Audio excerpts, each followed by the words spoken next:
Perkenalkan, nama saya Naradiata Raya. Saya dari Bisnis Digital 2022A.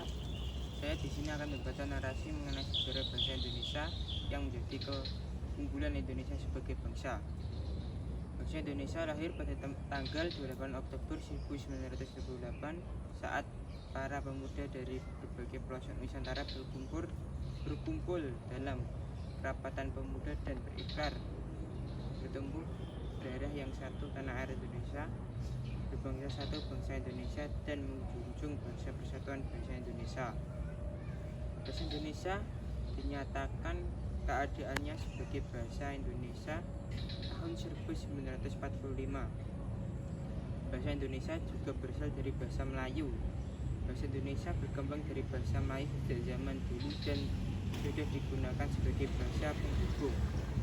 Tapi saat zaman milenial ini banyak mengalami perubahan seperti penggunaan bahasa yang dipelesetkan dan juga banyak generasi Z yang mulai mempelajari bahasa asing tanpa memahami bahasanya sendiri. Di era globalisasi ini, bahasa Indonesia sudah hampir berada di tepi jurang. Kita sebagai warga negara Indonesia harusnya mampu untuk mempertahankan bahasa sendiri.